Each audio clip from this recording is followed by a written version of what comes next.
Hello, my name's Ben from BCJ Plumbing. I want to show you what we started on initially when we came to the job here. And just behind me where you've got the structural engineer's design sign, we had a blockage in the stormwater drain that was heading around the 5A shop. Now that was causing the stormwater here to back up, and as a result the water was coming out of the downpipes. So we cleaned and jetted that stormwater line. We pushed all the debris and dirt into what we thought was a tank underground, and subsequently, once we completed that work, we moved on over here to investigate this stormwater line. Sorry for the long walk. What we found with the stormwater line here down the bottom, if Ryan shows you, is that water was surcharging from basically only the stormwater line. So the stormwater line here was leaking and leaching, and that's what's caused the damage to the wall. Subsequently, moving forward a little bit, we did find this stormwater line as being physically capped off with a plastic cap inside the vessel. So when they completed the tank under the car park, they never removed that cap. So this line, the stormwater line on Fisherman's Road, absolutely had nowhere to go apart from coming out the broken pipe, which has not been good for the foundations of the building. So once we completed that work, my team went forward in investigating the tank. We brought in our flex drive pump, and we pumped out 20,000 litres of water until we got to the bottom sludge, which was about 600-700 millimetres deep. Now, what we found in that investigation was the cap on this line, and we also found there were a few pipes coming in, but we had to then book the vacuum excavation truck, and that's what we've done today. Is we had the truck come in and start at 6 a.m. on site here, and we vacuumed out 4,000 litres of mud, sludge and water to clean the whole entire bottom of the tank. I removed the plastic cap on the line. Now what Ryan's going to do is he's just going to come over and pan and show you the line. So this is the tank, pretty much what you have under here. It's probably a bit bigger than what I've drawn, but it's about 1.8 metres deep. And what we have here is we have a roof water line coming in from basically up top. So a lot of shops up the high end. This is your roof water line here. Nothing wrong with that. You've got a roof water line coming in here from these lower end of shops. And now you've got a working roof water line coming into the tank that is now uncapped. And then we get into a little bit more. So we've got our groundwater line. This is from our ground pit up the top here. Now, we know ground pits have to go to a pollution interceptor trap or a environmental trap. That's, in a commercial sense, that's generally where they've got to go first. So we found this line coming in, and long story short, with a lot of testing, investigation, running water through, we found another tank that's not accessible, can't be cleaned. So water is actually coming in. We can hear it from a height dropping into the tank. Now, inside our big rainwater tank here, if you just go back, Ryan, inside the big rainwater tank here, we actually have the water from the ground pit coming in, and then it enters our big distribution tank. Call it a dizzy box, distribution tank. Comes in here. Now, what is supposed to, I guess, happen is this line coming out, which is a 150 mil stormwater line, is not running. So it actually comes out, and from what we can tell from our camera investigation work and other testing, it comes back into the trap. Now, this is where it gets a little bit grey, because we can't get into this tank. We've got a pipe we know is right here, because we can tell from camera work on the outside, there's a massive big, like 400 diameter, 450 diameter pipe that goes down, and it goes to the box out there. Just show them the box out the side there, Ryan.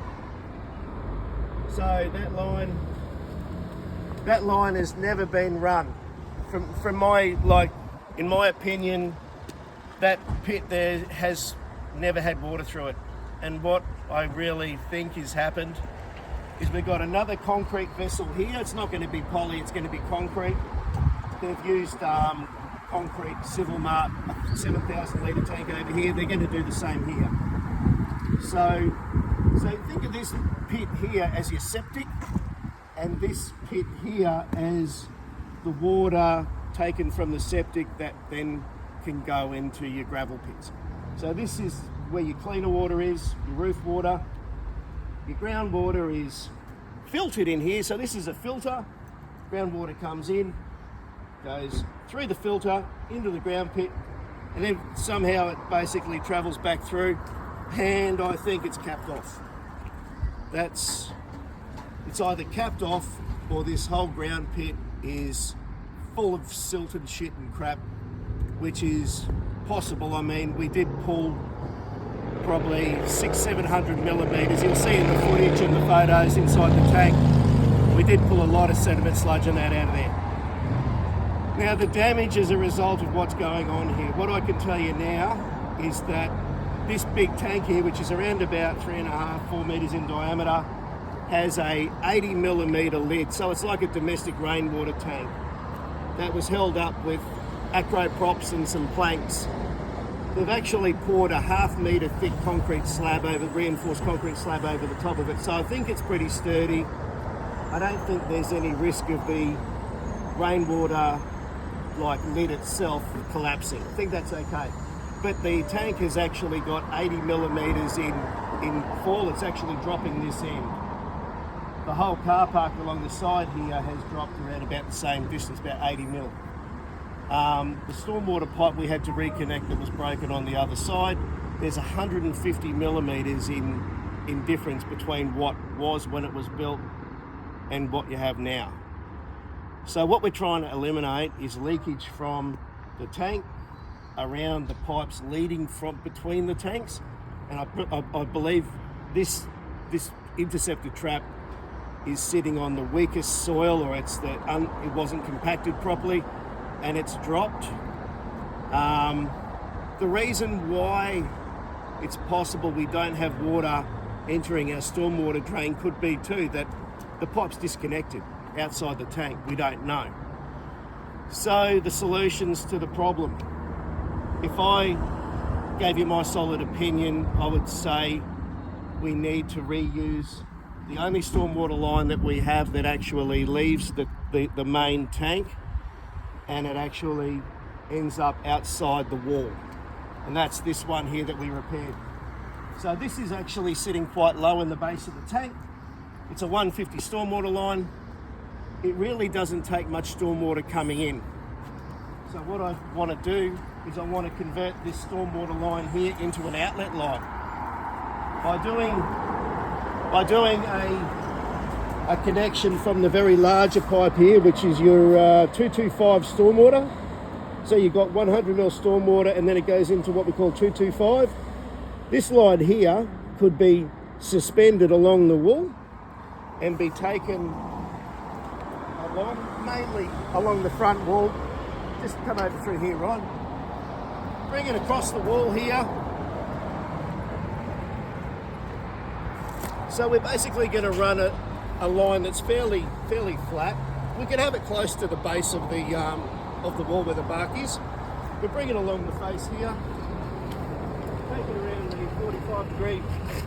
Take it around the corner, and then what we would need to do is complete a connection into the pipe where that tree stump is there. So we can do a proper dropper connection straight in the top of it. Now, what this is going to do is basically keep the weight out of the tank. This tank is around 22,000 litres when full, weighing well over 20 tonnes, probably 25 tonne.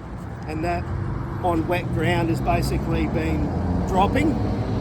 And, you know, the mistakes that's been made in this build, from leaving a cap on, from not compacting ground,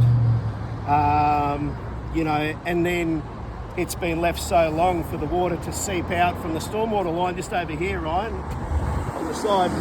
So that's side of that building where the water has been running out, you can see the damage caused, but it's only when you have a look at the tank in the ground that you can actually see it would have been installed flat and level, and it's now actually sunk to a point of 80 millimeters on the low side. So basically, in a nutshell, if we come over here, Ryan, and just pan back, we need to run a stormwater drain. That is, we have a pipe on the other side of the wall. We need to run this pipe along here, along the wall, and reconnect it. The pipe should be installed on like a galvanized L bracket. So the brackets are actually bolted to the wall. The pipe sits on top of it and it has a galvanized saddle around the top of it. You can't just saddle a pipe this big that's going to carry that much weight to the wall directly. It needs to be actually fully supported every 600-700 millimeters by the galvanized brackets. It won't be an eyesore, I don't think. You know, what else can we do at the end of the day? If you want to service and locate the lid of this environmental trap here, so I've got it here, down here, basically as a pollution trap. If you do want to end up trying to get to the lid, half a metre down, probably, try and resolve the issues here, you might spend $5,000 or $6,000 or $7,000 in cutting concrete and another vac truck and pulling it all out, and you may not be able to resolve the issue on the other side of the tank, or you may not be able to, I don't know, it's unknown. So we'll get a quote started for the material to run the stormwater drain. If anyone has any questions, you can contact us via our mobile number or office number. Thank you.